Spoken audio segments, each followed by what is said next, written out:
नमस्कार, मैं दीपक शर्मा और मेरे यूट्यूब मंच पर आपका स्वागत है।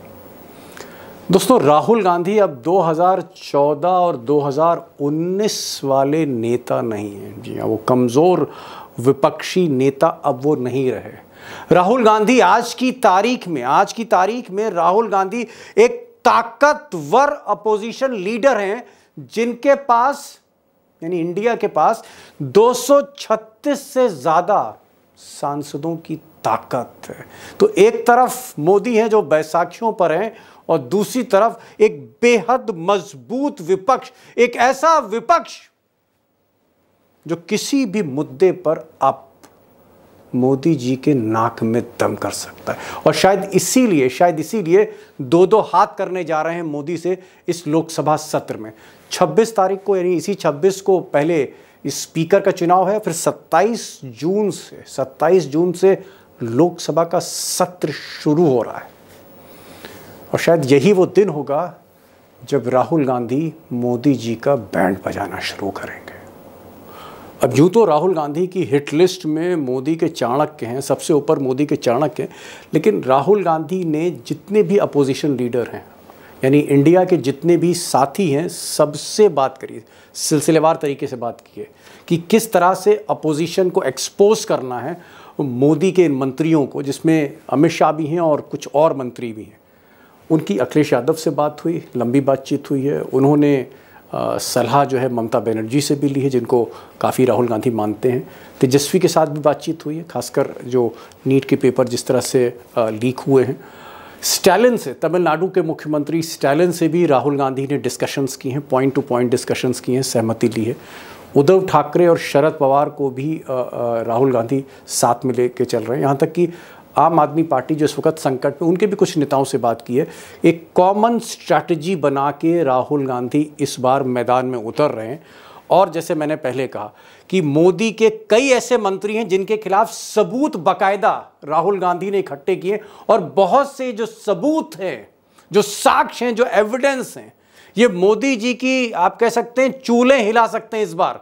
क्योंकि मुझे जो खबरें मिल रही हैं उसमें राहुल गांधी ने 3 ऐसे मंत्री हैं जिनके खिलाफ बहुत ही स्ट्रॉन्ग एविडेंस इकट्ठा किया है। और हो सकता है कि मोदी जी को पूरी तरह से उनके जो मंत्री हैं, उनकी जो कैबिनेट है, उसकी जो नाकामी है, देश के साथ सामने पहली बार वो एक्सपोज करने जा रहे हैं। जी हाँ, पूरी तरह से बैंड बजाने का प्लान है राहुल गांधी का। अब दोस्तों, राहुल गांधी के जो टारगेट पर हैं, ऑब्वियसली वो इस वक्त शिक्षा मंत्री हैं, जो काफ़ी विवादों में घिरे हुए हैं। जिस तरह से धर्मेंद्र प्रधान के कार्यकाल में, और ये कार्यकाल सिर्फ इस बार का नहीं है, मोदी 3.0 का नहीं है, पिछली बार भी वो शिक्षा मंत्री थे धर्मेंद्र प्रधान, और उस बार भी उन पर कई गंभीर आरोप लगे थे। तकरीबन 2 दर्जन से ज़्यादा अहम परीक्षाओं के जो पर्चे हैं वो लीक हुए हैं धर्मेंद्र प्रधान के टेन्योर में, यानी इस बार से लेकर पिछली बार तक। और आंकड़े बताते हैं कि 1,40,00,000 छात्राओं का जो भविष्य कहीं ना कहीं उसके साथ खिलवाड़ हुआ, जिसके जिम्मेदार राहुल गांधी, धर्मेंद्र प्रधान और मोदी सरकार को मानते हैं। तो धर्मेंद्र प्रधान की जहां इस्तीफे की मांग होगी, बहुत से ऐसे तथ्य हैं, बहुत सी ऐसी रिपोर्ट्स हैं जो राहुल गांधी के पास आ चुकी हैं, जिनको वो सदन में रखकर एक्सपोज करेंगे, बेनकाब करेंगे मोदी की नीतियों का। एक और मंत्री हैं जो टारगेट पर हैं विपक्ष के, वो हैं अश्विनी वैष्णव। अश्विनी वैष्णव को जिस तरह से इस बार फिर से रेल मंत्री बनाया गया, यानी इनके पिछले बार के जो कार्यकाल में इतनी रेल दुर्घटनाएं हुई थी, सिग्नलिंग को लेकर कई बड़ी दुर्घटनाएं हुई, सैकड़ों मुसाफिर मारे गए, उसके बावजूद मोदी जी ने इनको फिर से रेल मंत्री बनाया। फिर रेल दुर्घटना हुई, इसके साथ मोदी जी ने बोनस में इनको आईटी मंत्रालय दे दिया, आईएनबी मंत्रालय दे दिया, सूचना प्रसारण मंत्रालय भी दे दिया। क्या रिश्ते हैं अश्विनी वैष्णव के, क्यों मेहरबान है मोदी इन पर, क्या वजह है, इसको भी राहुल गांधी एक्सपोज करने जा रहे हैं। इस तरह के संकेत मुझे मिल रहे हैं। लेकिन अश्विनी वैष्णव और धर्मेंद्र प्रधान, इनको विपक्ष का कहना है कि ये प्यादे हैं। असली जो टारगेट है, द मैन रिस्पॉन्सिबल, जिस पर आप कह सकते हैं हिट लिस्ट में जिसके सबसे ऊपर नाम है राहुल गांधी के हिट लिस्ट में, वो ये साहब है, अमित शाह, मोदी जी के सेनापति, मोदी जी के चाणक्य, और इन्हीं पर सबसे बड़ा हमला करने के लिए कमर कस ली है राहुल गांधी ने। अब समूचा विपक्ष पहले ही सत्र में, आप कह सकते हैं पहले ही दिन, अमित शाह को क्यों घेरना चाहता है, उसके बहुत आप कह सकते हैं कारण है उसके पीछे। नंबर 1 कारण यह है कि जिस दिन मोदी जी शपथ ले रहे थे मंत्रिमंडल की, उसी दिन बहुत बड़ा हमला जम्मू कश्मीर में आतंकवादियों ने किया, जिसको दबा दिया गया। एक आरोप ये भी है कि कहीं ना कहीं अमित शाह ने मणिपुर को जलता हुआ छोड़ दिया, और जो मणिपुर में जो सिचुएशन खराब हुई, जो बद से बदतर हुई, उसके पीछे मोदी और अमित शाह की नीतियां थी। और खासकर जिस तरह से मणिपुर के मुख्यमंत्री, जिनको कहा जाता है कि अमित शाह के बहुत खास हैं, उनको प्रशय दिया गया, उनको पैट्रोनाइज किया गया, वो एक बहुत बड़ा कारण है। उसकी भी पोल खोलना चाहते हैं पूरे मणिपुर के एपिसोड की। इसके अलावा सरकारें जो गिराई गई, वो चाहे कर्नाटक की सरकार रही हो या मध्य प्रदेश की कमलनाथ की सरकार रही हो, या फिर जो ऑपरेशन अमित शाह ऐसा कहते हैं उन्होंने ऑपरेशन लोटस जो महाराष्ट्र में किया, उन सब पर भी जांच कराना चाहते हैं। राहुल गांधी चाहते हैं कि एक जॉइंट पार्लियामेंट्री कमेटी बने और हर पहलू में जाए कि इसके पीछे, सरकारें गिराने के पीछे, नेताओं को जेल भेजने के पीछे किस तरह से साजिश रची गई, किस तरह से जासूसी की गई, किस तरह से षड्यंत्र रचे गए, उसके पीछे अमित शाह का रोल क्या था, एजेंसियों का रोल क्या था, और क्या बहुत से केसेस फैब्रिकेटेड थे, क्या बहुत से केसेस जो है बनाए गए थे, फेक केसेस थे, फर्जी केसेस थे। इन सब पे घेराबंदी अमित शाह की राहुल गांधी करना चाहते हैं। वो सिर्फ इस्तीफे की मांग नहीं कर रहे, वो ये नहीं चाहते कि सिर्फ अमित शाह कुर्सी छोड़ें, बल्कि जांच हो, और मोदी सरकार के रहते जांच हो कि अमित शाह का क्या रोल है। जो भी सरकारें गिराई गई, ईडी में जिस तरह नेताओं को, विपक्ष को फंसाया गया, जो छापेमारी हुई, उसके पीछे खेल क्या है, और इस पर एक संसदीय कमेटी बैठाने का मन बना रहे हैं राहुल गांधी। और ये बहुत बड़ा धमाका होगा जो मुझे लगता है कहीं ना कहीं मोदी सरकार की बुनियाद हिला देगा। इसकी भी तैयारी राहुल गांधी कर रहे हैं। तो 3 मंत्री टारगेट पर हैं। धर्मेंद्र प्रधान शिक्षा मंत्री, जो पर्चे लीक हुए हैं, अश्विनी वैष्णव, मोदी से उनके क्या रिश्ते हैं, रेल दुर्घटनाएं सिलसिलेवार तरीके से होती गई, लेकिन मोदी क्यों मेहरबान रहे, अश्विनी वैष्णव पे क्यों नहीं हटाया। और इन सबसे ऊपर, इन 2 मंत्रियों से सबसे ऊपर अमित शाह का रोल क्या रहा सरकारों को गिराने में, एजेंसियों के दुरुपयोग में। क्या कोई गृह मंत्री का रोल था, किसके इंस्ट्रक्शंस पे सारी चीज़ें हो रही थी, और क्या फैब्रिकेटेड केसेस थे, गढ़े हुए मुकदमे थे, क्या साजिशें की जा रही थी, टेलीफोन टैपिंग हो रही थी, जासूसी हो रही थी। इन सब पर भी वो एक कमेटी चाहते हैं। तो क्या वाकई बैंड बजाने जा रहे हैं? अब एक बहुत गंभीर सवाल है, बहुत संगीन सवाल है, और आज मैंने कोशिश करी है कि ऐसे एक्सपर्ट्स रखूं जो सरकार को भीतर तक जानते हैं। उमाकांत लखेड़ा हैं जो 1988 से लोकसभा कवर करें, कई सरकारें देख चुके हैं, 8-9 प्रधानमंत्रियों को कवर किया, वो होंगे। हमारे साथ संदीप मनुधने साहब होंगे, खासकर वो रोशनी डालेंगे धर्मेंद्र प्रधान की कारगुजारियों पर।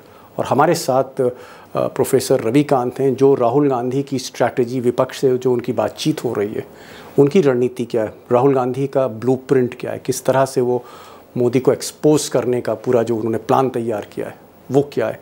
मुझे लगता है कि आज की इस बातचीत को गौर से सुनिएगा, क्योंकि यही बातचीत आने वाली राजनीति को रेखांकित करने जा रही है। आने वाली राजनीति क्या होगी, और ऐसी राजनीति जिसके चलते अगर मोदी झटका खा गए तो हो सकता है नीतीश कुमार और नायडू बाबू भी पीछे हट जाएं।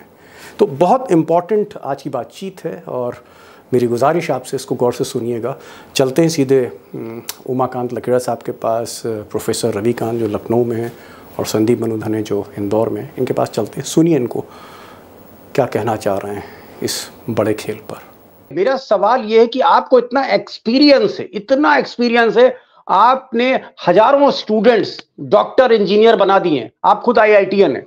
मेरा सवाल यह है कि आपको क्या शक होता है कि कई बड़ी मछलियां सरकार में है इस वक्त? ये जो पेपर लीक हो रहा है, या तो प्रिंटिंग प्रेस से लीक हो रहा है, या जो पेपर सेट कर रहा है वहां से लीक हो रहा है। क्या ये करोड़ों रुपए का खेल है? ये एक इंडस्ट्री है, और इस इंडस्ट्री के आगे मोदी सरकार झुकी हुई है। मैं ये जानना चाह रहा हूं। दीपक जी, अगर ऐसा नहीं होता तो नीट UG की री एग्जामिनेशन 24 घंटे में घोषित कर दी गई होती। यह है सवाल का जवाब। नीट यूजी की री एग्जामिनेशन क्यों घोषित नहीं की जा रही है? अगर कोई एक व्यक्ति भी ये शिकायत कर दे दीपक जी कि पेपर लीक हुआ, मेरे पास था, अब तो 2 राज्यों से लोगों को धर पकड़ा है ना, तो एग्जाम क्यों नहीं कैंसिल हो रही है? अगर सिर्फ इस एक तथ्य को आप देखें, why are they not cancelling and holding a re exam for NEET UG, उसमें सारे जवाब आपको मिल जाएंगे। कहीं ऐसा तो नहीं कि जब री एग्जाम होगा और इस बार ईमानदारी से होगा तो बहुत सारे स्केलेटन्स कबर्ड में से बाहर आ जाएंगे अचानक से।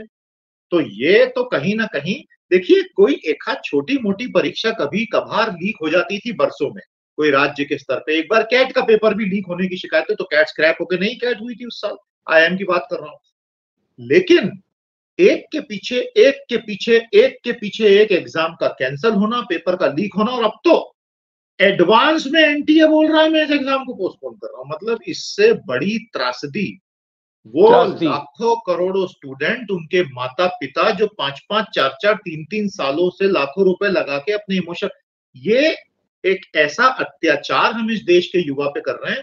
आने वाले सालों में दीपक जी क्या होगा, इनका भरोसा ही उठ जाएगा सिस्टम पे से। और हमारे देश के युवा का अगर सिस्टम पे भरोसा उठ गया तो फिर आप मुझे बता दीजिए उसके बाद बचेगा क्या? जी, मैं आ रहा हूं। मैं जरा सा डॉक्टर प्रोफेसर साहब के पास जाना चाह रहा हूं। प्रोफेसर साहब, आप क्योंकि कांग्रेस को फॉलो कर रहे हैं, इंडिया को फॉलो कर रहे हैं, कई बड़े नेता, चाहे वो अखिलेश यादव हो, चाहे वो सीताराम येचुरी हो, चाहे वो राहुल गांधी हो, चाहे वो उद्धव ठाकरे हो, ज्यादातर सब आपके संपर्क में।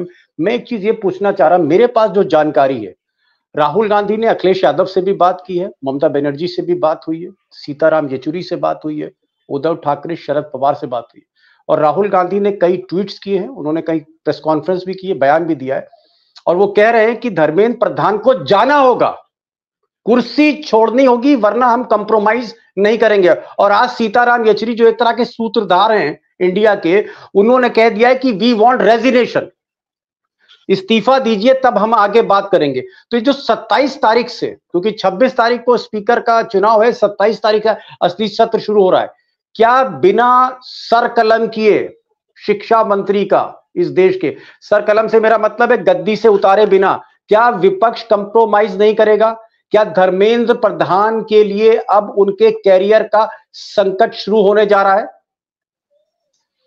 निश्चित रूप से दीपक जी, और 10 साल से जो चल रहा है कि साहब ये बीजेपी की सरकार है, इसमें कोई इस्तीफा नहीं होता, इस मिथ को तोड़ने के लिए विपक्ष एकजुट हो चुका है और इसके लिए लोग आपके साथ खड़े हैं। पिछले 10 साल में विपक्ष को जिस तरह से अविश्वसनीय बना दिया गया था, कमजोर बना दिया गया था, उस वजह से विपक्ष उतनी विश्वसनीयता और उतनी हिम्मत के साथ नहीं खड़ा हो पा रहा था। लेकिन इस बार जन विश्वास राहुल गांधी के साथ है, इंडिया अलायंस के साथ है। और जो पेपर लीक हो रहे हैं, तेजस्वी यादव ने एक सवाल पूछा था दीपक जी कि क्या वजह है कि जहां पेपर लीक हुए उन तीनों राज्यों में सरकार बीजेपी की, ये खेल कहां से हो रहा है? नाम आप लेंगे तेजस्वी यादव का, लेकिन इसमें कोई दो राय नहीं है कि विपक्ष इस बार एकजुट है, मजबूत है, विश्वास से भरा हुआ है और उसमें करने का मादा है। मैं एक चीज जानना चाह रहा था डॉक्टर साहब, आप क्योंकि कांग्रेस के अंदर जो है उसकी भनक आपको लग जाती, खबर आप तक पहुंच जाती है, जो रणनीतिकार हैं, क्या राहुल गांधी कंप्रोमाइज कर सकते हैं या वो अड़ जाएंगे? वो जिद से पीछे हटने वाले नहीं कि मेरे को तो धर्मेंद्र प्रधान की कुर्सी चाहिए ही चाहिए। क्या हमें लगता है कि क्या राहुल गांधी कहीं ना कहीं हो सकता है कि मोदी उनको समझा ले जाएं, आश्वासन दे दें कि भाई हम जांच करा दे रहे हैं सब कुछ, या उनको फिर वो कुर्सी ही चाहिए? इस बार शुरुआत कुर्सी से होगी। ये वो राहुल गांधी नहीं है। अब या तो मोदी जी जादू की झप्पी लगाएं उनको, जैसे राहुल गांधी ने लगाई थी, तो हो सकता है मान जाए, और ये मोदी जी कभी करेंगे नहीं। इसका मतलब है कि राहुल गांधी इस बार एक कदम भी पीछे नहीं खींचने वाले हैं। इस बार धर्मेंद्र प्रधान को तो जाना ही होगा, ये असली विकेट तो तब गिरेगा। और जो ये लाखों का नहीं है, करोड़ों बच्चों का सवाल। 24 लाख तो नीट में बैठे थे, यूजीसी नेट में। और जो जुमला चला था कि साहब पापा ने बॉल रुकवा दी, रूस में भी अधिकांश बच्चे मेडिकल की पढ़ाई करने जाते हैं, तो पापा जब वहां बॉल रुकवा सकते हैं तो पेपर लीक का ही नहीं रुकवा सकते। और राहुल गांधी जिस संजीदगी के साथ इस पर लगे हुए हैं, लगातार ट्वीट कर रहे हैं, वीडियो में बात कर रहे हैं, नीट के उन विद्यार्थियों से बात कर रहे हैं, उसका मतलब है अब वो चाहे अंदर की खबर हो ना हो, हम लोग तो भाषा पढ़ते हैं, बॉडी लैंग्वेज पढ़ते हैं, और राहुल गांधी की बॉडी लैंग्वेज ये कह रही है कि इस बार एक भी कदम पीछे हटने वाला नहीं है। ये सरकार तो वैसे ही गले से डूबी हुई है। चलिए लखेड़ा साहब से पूछते हैं अब तो सवाल, क्योंकि बड़ा संगीन हो गया है। लखेड़ा साहब, रविकांत जी कह रहे हैं कि साहब राहुल गांधी ने शब्द दे दिए छात्रों को, अपनी जुबान दे दी है। उन्होंने कहा कि चाहे कुछ हो जाए मैं आपका मसला उठा के रहूंगा, और उनको ये विकेट चाहिए। राहुल गांधी को हर कीमत पर विकेट चाहिए। और सबसे बड़ी बात यह है कि विपक्ष इस बार प्रचंड बहुमत में है, विपक्ष बहुत मजबूत है, बल्कि मोदी जी बैसाखियों पर है इस बार। आपको क्या लग रहा है कि घमासान होने जा रहा है 27 तारीख को? देखिए, देश के सामने जो प्रश्न है, ये प्रश्न पहले भी होते थे, पहले भी इस तरह के प्रश्न होते थे। मणिपुर के वक्त में इस तरह के गंभीर प्रश्न थे जब सैकड़ों लोगों की जानें चली गई हिंसा में। लेकिन दुर्भाग्य ये था कि देश में संसद में विपक्ष कमजोर था। आज देश के सामने जो सवाल हैं, और एक सवालों के साथ साथ संसद के भीतर एक मजबूत विपक्ष है। मैं ये मानता हूं कि, और मेरा शुरू से ही मानना रहा है, और ये स्थापित सत्य भी है कि संसद में जो भी घटित होता है वो देश का रिफ्लेक्शन होता है। देश में जो घटनाएं घट रही हैं उसका रिफ्लेक्शन संसद के भीतर होता है। और अगर संसद में देश की घटनाओं का रिफ्लेक्शन अगर नहीं हो रहा है और कोई कट ऑफ है, कोई डिस्कनेक्ट है, इसका मतलब वो संसद शून्य है, वो संसद मृतप्राय है। तो मैं ये मानता हूं कि आज की तारीख में ऐसे मौके पर आम चुनाव हुआ कि संसद में विपक्ष बहुत मजबूत है। और मैं एक संसद के बारे में लोगों की बड़ी भ्रांतियां होती हैं कि संसद के बारे में कि सरकार जो चाहेगी वो करेगी।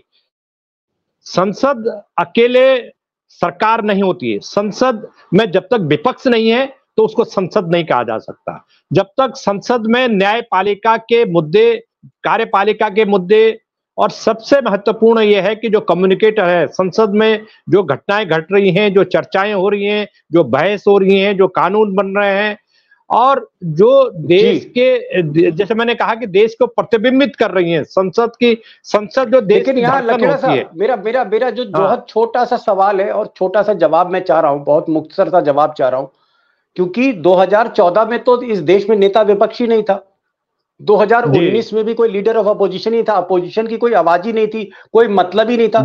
इस बार इतना जबरदस्त अपोजिशन है कि कुछ सांसद इधर से उधर हो जाएं तो मोदी की सरकार गिर जाएगी। ऐसे में आपको क्या लगता है कि मोदी और शाह के लिए it's a very difficult time, बहुत मुश्किल होगा इन सवालों को फेस करना? संक्षेप में जवाब। देखिए संक्षेप में यह है कि ये एक अपॉर्चुनिटी है विपक्षी पार्टियों के लिए। ये जो अपोजिशन सशक्त बनकर के संसद में आया है, और उत्तर से लेकर के साउथ और नॉर्थ से लेकर के पश्चिम तक जो पार्टियां हैं, उन पार्टियों की गोलबंदी इंडिया गठबंधन और बाकी जो बाहर से सपोर्ट करने वाले छिटपुट पार्टियां हैं, उनके ऊपर मैं तो कह रहा हूं कि बहुत बड़ी जिम्मेदारी आ गई है। ये अपोजिशन इस समय कसौटी पर है। मोदी सरकार का जो जन समर्थन है वो बहुत तो सिंक कर गया, नीचे गिर गया, लेकिन अपोजिशन पर सबसे बड़ी जिम्मेदारी ये आ गई है कि ऐसे मुद्दे पर मोदी सरकार को कटघरे में खड़ा अगर करने में विपक्ष नाकाम रहा, इन सब के बावजूद भी ताकत संख्या बल से नहीं होती है, आपका जो मादा होना चाहिए संसद के भीतर फ्लोर मैनेजमेंट, विपक्षी पार्टियों का फ्लोर मैनेजमेंट कितना स्ट्रांग है, कितना मजबूत है। और ये जो मोदी सरकार है, जो मैंने देखा है, मोदी सरकार संसद के में विपक्ष में कमजोर विपक्ष को भी तोड़ने में, उनमें विवाद पैदा करने में, अंतर विरोध पैदा करने में कामयाब रही है। पिछले मैंने 10 साल में सरकार के कार्यकलापों को देखा है। तो अपोजिशन को ये देखना पड़ेगा, ये सरकार के छक्के छुड़ा सकते हैं हर मुद्दे पर, ऐसा मैं मानता हूं। लेकिन यह है कि इनको ये करना पड़ेगा कि ये अपने समन्वय तेज रखें, अपना मजबूती से अपना चीजें तेज रखें, जिससे सरकार को कटघरे में खड़ा करने का हर मुद्दे पर इनको मौका लगे, ऐसा मैं मानता हूं। समझ गए। आप कह रहे हैं कि बेटर कोऑर्डिनेशन चाहिए, बेटर कोऑर्डिनेशन होगा तो छक्के छुड़ाए जा सकते। संदीप जी, एक सवाल और है, एक और शख्स टारगेट पे, धर्मेंद्र प्रधान तो टारगेट पर है ही, अश्वनी वैष्णव भी टारगेट पे, राहुल गांधी और विपक्ष के टारगेट पर एक आदमी और है, और वो बड़ा ताकतवर आदमी है, उसका नाम है अमित शाह। और अमित शाह को लेकर राहुल गांधी का कहना है कि चाहे वो जम्मू कश्मीर में आतंकवादी घटनाएं हों, चाहे छत्तीसगढ़ में नक्सली हमले हों, या फिर मणिपुर है, मणिपुर पिछले साल भर से जल रहा है, कोई सॉल्यूशन नहीं ढूंढ पाए हैं गृह मंत्री। और जिस दिन शपथ हो रही थी मोदी जी की, नया मंत्रिमंडल शपथ ले रहा था, तालियां बजा रहे थे वहां पर अडानी और अंबानी मिलकर, उस वक्त कई हमारे देश के नागरिक उनको छलनी कर दिया गया था आतंकवादियों ने। आतंकवादी हमला हुआ था कश्मीर में, और उसके बाद भी उसमें कोई बहुत बड़ा सुराग नहीं मिला है। तो राहुल गांधी का कहना है कि अमित शाह भी पूरी तरह से विफल हैं, इनको भी कुर्सी पर बैठने का हक नहीं है, सिर्फ राजनीति करते हैं, हमारे साथियों को ईडी और सीबीआई के केसों में फंसाते हैं, छापे मरवाते हैं, एजेंसियों का दुरुपयोग करते हैं, और विपक्ष को तोड़ने की, सरकार गिराने की साजिशें करते हैं। ये अपना काम नहीं करते हैं अमित शाह। क्या अमित शाह पर भी जो टारगेट है राहुल गांधी का, ये भी भारी पड़ने जा रहा है मोदी पर? दीपक जी, मणिपुर 1 साल से जल रहा है और कुकी और मैती समुदायों के बीच एक परमानेंट खाई क्रिएट हो गई है। मेरा बिल्कुल सिंपल सवाल जो पिछले 1 साल से मैंने पूछा है, कौन है जिम्मेदार, ये बता दीजिए। जब ये सवाल सरकार से पूछा गया है, हर बार एक कोई नया जवाब आ जाता है, लेकिन सरकार खुद को कभी भी जिम्मेदार नहीं मानती। वहां के मुख्यमंत्री ने इस्तीफा तक नहीं दिया और वो सोशल मीडिया पे हंसी मजाक करते दिखते हैं। लोकतंत्र का इससे अधिक विभत्स मजाक क्या होगा? आपने जो राहुल गांधी जी और अमित शाह वाला सवाल पूछा, मोदी जी की पूरी पॉलिटिक्स का सार ये है कि मैं गलत नहीं, मैं गलत हो ही नहीं सकता। जो हुआ है वो या तो परिस्थिति जन्य हुआ है, या साजिशन हुआ है, या हुआ ही नहीं है। वो इन तीनों में से किसी एक को जिम्मेदार ठहरा के निकल जाते हैं। सर्कमस्टांसेस कंस्पायर्ड, या किसी ने कॉन्स्पिरेसी कर दी, या इट नेवर हैपेंड। इन तीनों में से कुछ एक उठा के काउंटर अटैक शुरू हो जाता है।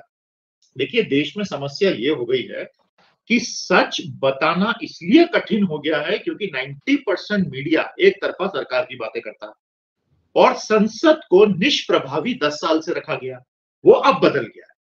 तो जैसा आपने बिल्कुल सही कहा, इस कार्यक्रम में आने वाले संसद के सत्रों में अब किसी को दबाया नहीं जा सकता। अब ये मुद्दे खुल के सामने आएंगे और इन सभी मंत्रियों को पिछले 10 साल की अपनी आदतों को छोड़ के जिम्मेदारी लेनी पड़ेगी, क्योंकि अब बहुत हो चुका है दीपक जी। अब हर फ्रंट पर कमियां दिख गई, तो अब लीपापोती से काम नहीं होगा। प्रोफेसर साहब, प्रोफेसर रविकांत, क्या आपको लगता है कि अमित शाह, जैसा कि संदीप जी ने कहा कि अब उनको जिम्मेदारी लेनी पड़ेगी, जवाबदेही लेनी पड़ेगी, ये बताना पड़ेगा कि मणिपुर के लिए वो जिम्मेदार हैं, कश्मीर में अगर आतंकवादी फिर से सक्रिय हो गए हैं, वहां हत्याओं का दौर फिर से शुरू हो गया है, तो जिम्मेदारी लेनी पड़ेगी, रिस्पॉन्सिबिलिटी लेनी पड़ेगी।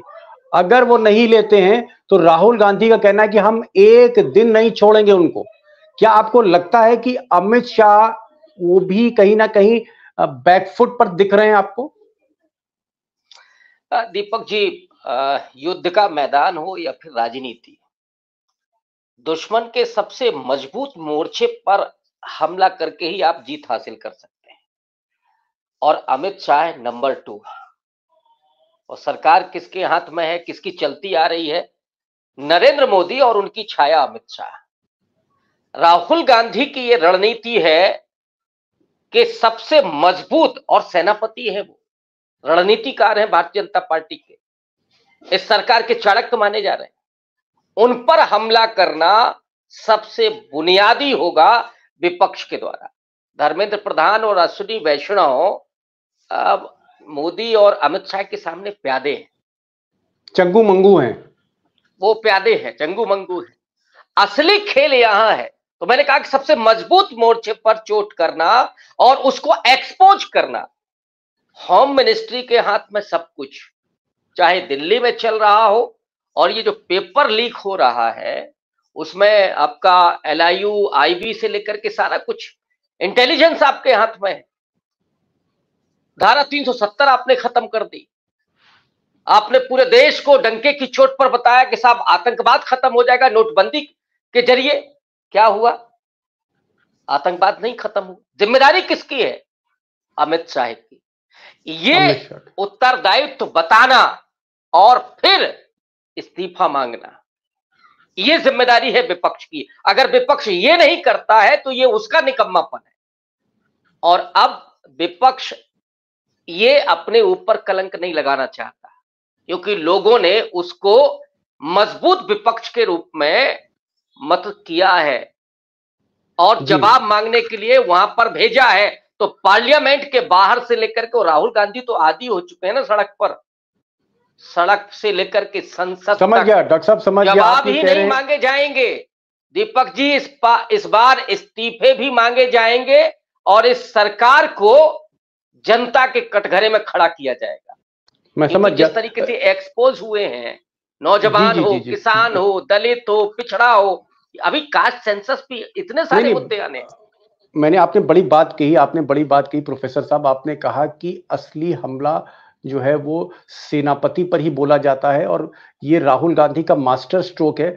वो प्यादों को छेड़ना नहीं चाहते, वो चाहते हैं कि अमित शाह को टारगेट करें और अमित शाह पर बहुत सी ऐसी कमियां हैं जिसको उजागर करने जा रहे हैं। संदीप जी, क्या राहुल गांधी का ये मास्टर स्ट्रोक माना जाएगा कि अगर संसद में उनका फोकस, उनका जो भाला, उनका जो तीर है, वो तीर जो है वो अमित शाह उसके निशाने पर हो?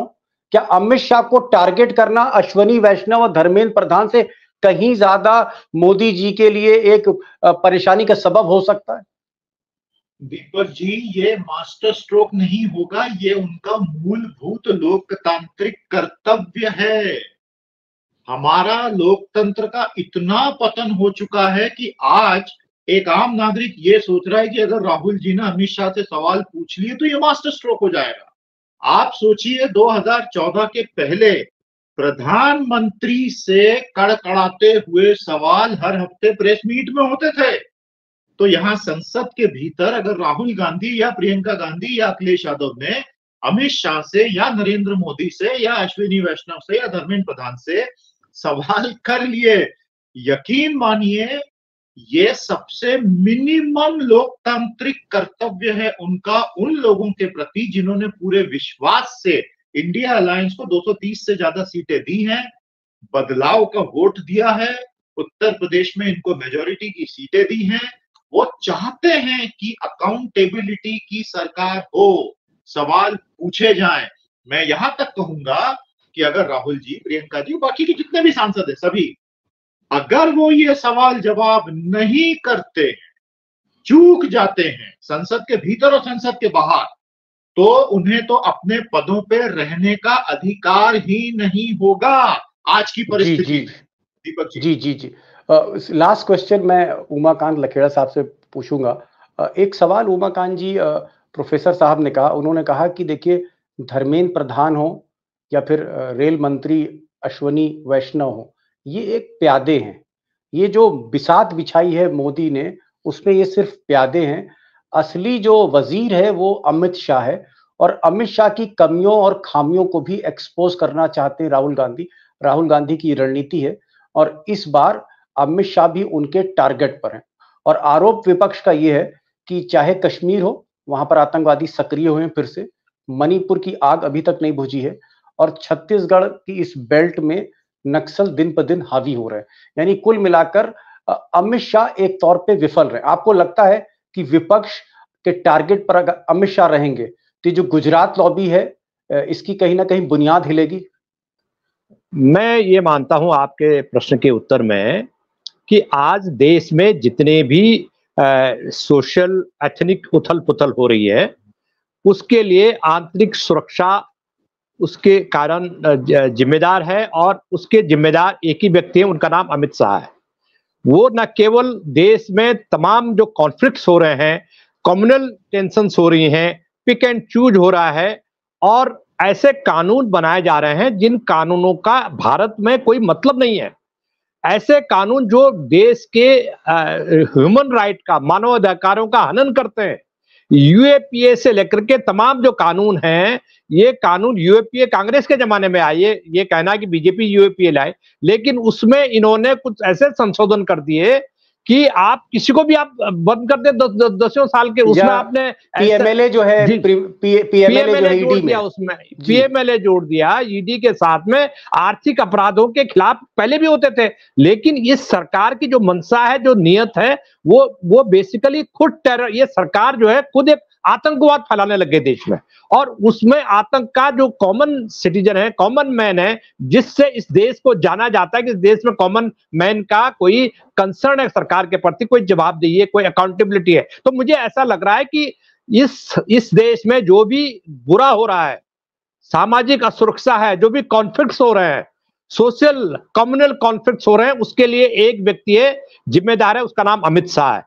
और अमित शाह ने सारी चीजें अपने कंट्रोल में ले रखी है, और अमित शाह अपोजिशन को टारगेट करते हैं, अपोजिशन मुख्यमंत्री को जेल में डालते हैं। तो मुझे ऐसा लगता है कि सरकार को अकाउंटेबल बनाना कि भाई साहब ये आपने किया क्यों, किस लिए किया, इसके जो खामियाजा है कौन भुगतेगा। आपने तमाम तरह के जो फैसले किए, वो चाहे मणिपुर में आज तक नहीं गए, मणिपुर से कोई मतलब नहीं है आपको, तमाम तरह की जो चीजें हो रही हैं आपने, मैं आपको ये बता रहा हूं कि ये सरकार खुद संसद नहीं चलने देती। मैं 88 से संसद कवर करता हूं एज ए रिपोर्टर। मैंने देखा कि पहली बार अपने संख्या बल के आधार पर आप बेशर्मी से सत्ता पक्ष संसद नहीं चलने देता। स्पीकर जी का बड़ा सम्मान होता है संविधान में, स्पीकर को पार्टी बना दिया। पहली बार स्पीकर इतना बदनाम हुए, सत्ता पक्ष के साथ खड़े हैं, उनको सपोर्ट कर रहे हैं, अपोजिशन को कुचल रहे हैं। तो बहुत सारे सवाल हैं, बहुत बड़े मुद्दे हैं, बहुत जिसमें मोदी सरकार कटघरे में खड़ी है। जी मैं एकदम सही कहा आपने कहा कि जो सवाल यहाँ से उठा था प्रोफेसर रविकांत ने, उन्होंने कहा कि असली निशाना जो है वो अमित शाह है, क्योंकि अमित शाह ही सेनापति हैं, जिसको कहीं ना कहीं एंडोर्स किया है हमारे मित्र ने। और उन्होंने कहा है, उमाकांत लखेड़ा जी ने, कि अमित शाह की जो नीतियां हैं, जिस तरह से अमित शाह ने कानून बनाए हैं, जो मोदी की एक जो तानाशाही एक जो छवि है, जो डिक्टेटर इनकी एक इमेज बन रही है, उसके पीछे जो बड़ा रोल है वो अमित शाह का है। और जाहिर तौर पे जिस तरह से संदीप मनुधने का कहना है कि विपक्ष का जो बंदूक का जो आप कह सकते हैं निशाना होगा, वो सबसे पहले अमित शाह पर होगा। और ये कोई ऑब्लिगेशन नहीं है, बल्कि ये एक कर्तव्य है विपक्ष का कि जिस आदमी ने इस देश की आंतरिक सुरक्षा को कहीं ना कहीं छेड़ा है और कहीं ना कहीं मिसयूज किया है, दुरुपयोग किया है, चाहे ईडी है, चाहे सीबीआई, चाहे सरकारें गिराई हैं, वक्त आ गया है उसका हिसाब करने का। और मुझे लगता है कि 27 तारीख को जब ये सत्र शुरू होगा, 26 तारीख को स्पीकर के चुनाव के बाद, तो जो हिसाब किताब करने राहुल गांधी जा रहे हैं, दो हाथ करने जा रहे हैं, बैंड बजाने जा रहे हैं, मुझे लगता है कि वो जो सत्र है, पिछले 10 साल के जितने भी हमने सत्र देखे, उससे कहीं ज्यादा अभूतपूर्व होने जा रहा है, एक नई शुरुआत होने जा रही है। और मुझे ऐसा लगता है कि बैकफुट पर गुजरात लॉबी जा सकती है। उमाकांत जी आप आए, और प्रोफेसर रविकांत जी आपने भी बहुत खुलकर आज बातचीत करी, संदीप जी ने बहुत कुछ चीजें यहाँ सामने रखी हैं, बहुत बेबाक बातचीत हुई। आप तीनों का बहुत बहुत शुक्रिया अपने दोस्तों की तरफ से। Thank you for joining this programme and speaking so loud. इस दौर में इतनी लाउडली बात करना और इतना ज्यादा सच को सामने रखना हिम्मत करके, मुझे लगता है कि आप तीनों को एक सैल्यूट बनता है आज अपने दोस्तों की तरफ से। Thank you so much for joining this programme sir.